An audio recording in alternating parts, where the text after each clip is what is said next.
আসসালামু আলাইকুম। কেমন আছেন সবাই? আশা করি ভালো আছেন। আজকে বৃহস্পতিবার, আমার নতুন আরেকটা ব্লগে আপনাদের স্বাগত জানাই।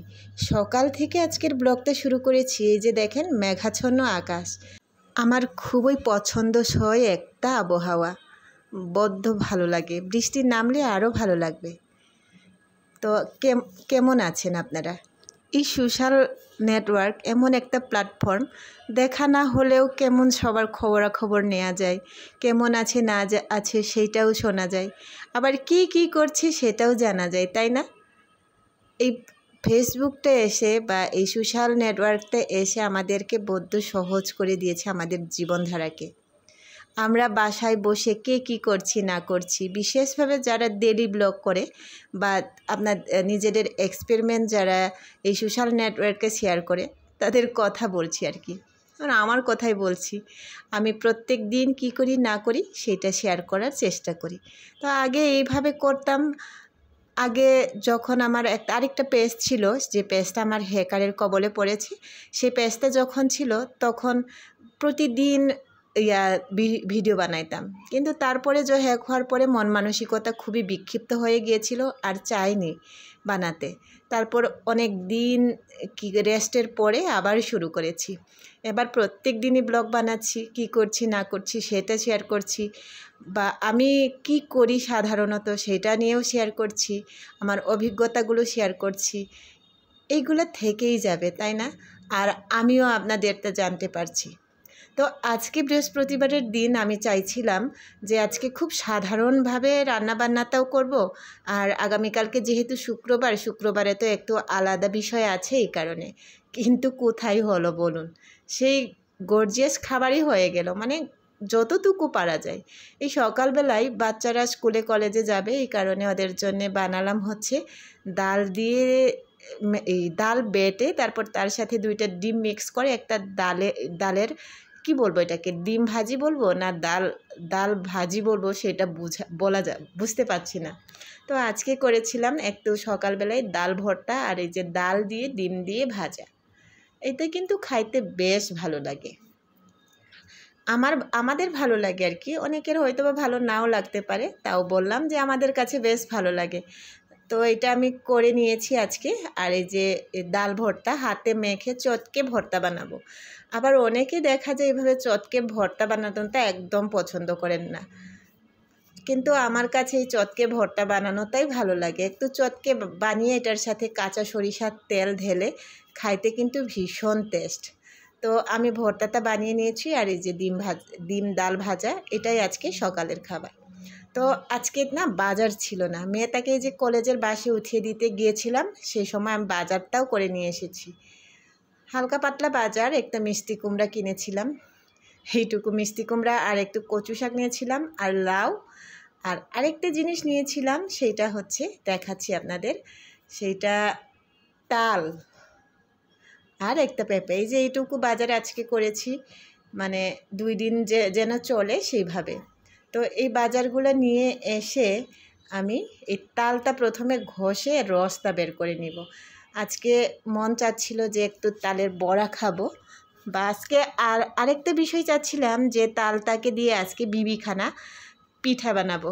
কিন্তু এমন পরিস্থিতি হলো যে বিবিখানা আর বানানো হলো না, তালের বড়াই বানিয়ে নিয়েছি। এই তাল ঘষার সিস্টেমটাও আমার কিন্তু অভিজ্ঞতা ছিল না।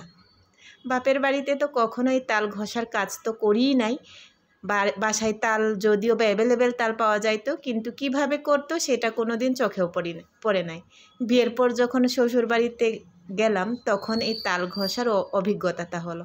এখন বেশ পাকা গিন্নির মতোই তাল ঘষতেও পারি, আবার বানিয়ে খেতেও পারি। তো এই যে তাল ঘষা হয়ে গেছে। এবার এই যে ফ্রিজে রেখেছিলাম তো এই চালের গুঁড়াটা, তাই শক্ত হয়ে গেছে। তো এইটাকে একটু মাখি, তারপরে একটা ডো তৈরি করব। এখানে দিয়েছিলাম, আমি ডিম দিয়েছিলাম 2টো, আর একটু দুধের গুঁড়াও দিয়েছিলাম, কিন্তু সেইগুলো না স্কিপ হয়ে গেছে, আপনাদের সাথে শেয়ার করতে পারলাম না। আর এই যে এইভাবে বড়া বেজে নিয়েছি। এই তালের কি গুণ আছে সেটা জানি না, কিন্তু গন্ধটা দারুণ। একদম গন্ধ শুনলে মাতাল হয়ে যাবার মতো উপক্রম হয়, একদম ড্রাই কেকের মতো হয়েছে জানেন। আর এই যে আজকে লাউ রান্না করব। একটা লাউ 50 টাকা দিয়ে একটা লাউ কিনে নিয়ে এসেছি। তো আজকের দিনের জন্য এই লাউটাই শুধু রান্না করব। আর রান্না করব হচ্ছে এই যে এটাকে ছোট রুই মাছ, নলা মাছ বলা হয় মেবি। এই নলা মাছ ছানাপোনা আর কি, অনেকে ছানাপোনাও বলে। তো এই নলা মাছ দিয়ে আমি আজকে লাউটা রান্না করব। মাছগুলো বেশ ভালোই হয়েছে, খাইতে কিন্তু ছোট হলেও বেশ ভালোই লেগেছিল। তো আমাদের মতো মধ্যবিত্ত পরিবারে এটাই অনেক বেশি। আবার লাউয়ের যে খোসা সেটাও ফেলে দেয় না, সেটাও কিন্তু আমি রান্না করি। লাউটা আমি একটু ভাপিয়ে নিচ্ছি। লাউটা ভাপিয়ে নিলে হয় কি, আমার মনে হয় লাউ রান্নাটা খুব সহজেই হয়ে যায়। লাউটা ভাপিয়ে নিতে যতটুকু সময় লাগে ততটুকুতে আমি টুকিটাকি কাজগুলো সেরে নিচ্ছিলাম। এই একটা লাউ আমার 2 বেলার জন্যে হয়ে যাবে, সে অনুযায়ী মাছটাও নিয়েছি। একদম খাখা রোদ বাইরে, গরম লাগছিল, তারপরেও রান্না করতে হবে। যখন আমি রান্না শুরু করেছিলাম দুপুরে তখন 1:30 বাজে। 1:30টার সময় রান্না শুরু করেছি, আর সেই রোদ্রে একদম ঘেমে নিয়ে শেষ অবস্থা। তো রান্নার পদ্ধতিটা তো দেখতেই পাচ্ছেন, পেঁয়াজ রসুন আদা সব কিছু দিয়ে মশলাটা ভালো করে কষিয়ে তারপরে এই যে লাউটা ভাপিয়ে রেখেছি সেটা ঢেলে দিব।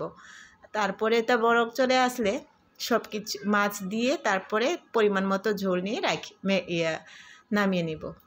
তো এইটুকুই আর কি। এই রান্নাটা আমার কাছে খুব সহজ মনে হয়। যদি লাউটাকে কাঁচা কাঁচা দিতাম তেলের মধ্যে তাইলে দেরি হয়ে যেত। এই লাউটা ফোড়ন দিতে গিয়ে আমি হাত পুড়িয়ে ফেলেছি আজকে জানেন। মানে এই যে তেলের ছেঁকা হাতে এমনভাবে লেগেছে, হাতের অবস্থা আপনাদের আমি দেখাচ্ছি, একটু দাঁড়ান। এই যে দেখেন একদম কালচে হয়ে গেছে, সাথে সাথেই পানি দিয়েছিলাম। তারপরেও একটু সাবধানতা অবলম্বন করে রান্নাবান্না করার সময় যদি করা হতো তাহলে এটা নাও হতে পারতো। আবার এই যে পানি ছিল, তো লাউ সিদ্ধ করার পানি ছিল, ওই পানির জন্যও এরকম হয়েছে। তো রান্নার সবার শেষে দিয়ে দিব একটু ভাজা জিরের গুঁড়া। ভাজা জিরের গুঁড়া দিলে তরকারির স্বাদটা আমার কাছে বেশ ভালো লাগে। আর এটা উত্তরবঙ্গের মানুষরা খুব প্রচলিত, প্রত্যেকটা তরকারির শেষে ভাজা গুঁড়া দেওয়ার। তো আমিও এটা শিখে নিয়েছি শ্বশুরবাড়ি থেকে। রান্না কমপ্লিট। এবার এই যে লাউয়ের খোসাটাও ভাজি করে নিব একটু।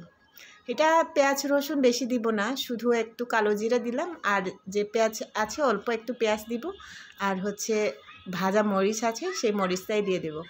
আজকেও কাঁচামরিচ আনতে পারিনি, ভুলে গিয়েছিলাম।